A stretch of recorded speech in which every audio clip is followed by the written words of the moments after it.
Novakivakiana ny firaisankina, tsy hoe tsy fidiny io fa fanahiniana, ny fizarazarana izay hanjakana, nataon'ny mpanjanaka io ho fitondrana, Nandova izany ary Ramalagasy, tsy nahay Nandova tsara fa Nandova ratsy, ka nanohy ilay fomba fanao mampifandrafy, tsy ho mora nefa ny hijinjanona fafy. Ianareo zay nafarane hamitrana fihavanana, vao mainka koa mampizarazara. Ianareo zay nafarane hamitrana fihavanana, vao mainka koa mampizarazara.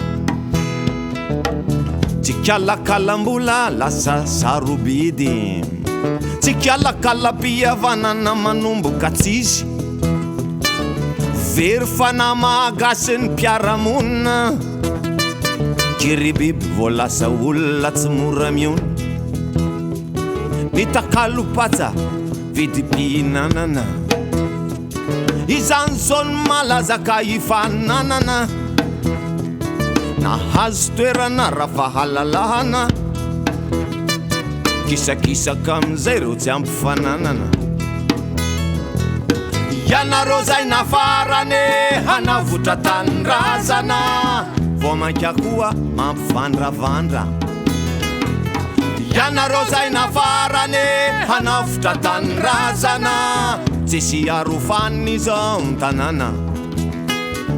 Sika Malagasy zanaka amampara, tsy nahay Nandova ny Madagasikara, tinosin-drazana lazaina fa masiny ty e, mpanota fadiny ray no manjaka ety. Sika samy Malagasy aoka tsy fanometsiny, ny eloka rehetrany e tsy an'ireo vahiny, aza kifa tsy vola ihany no to fanarenana, firaisankina tsika koa lalam-panorenana.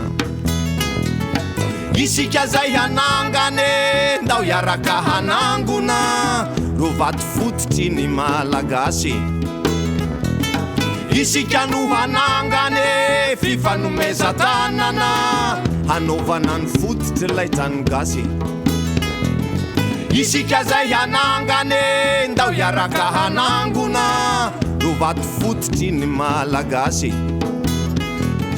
Isika no hanangane fifanomezan-tanana, hanaovana ny fototry lay Trano Gasy.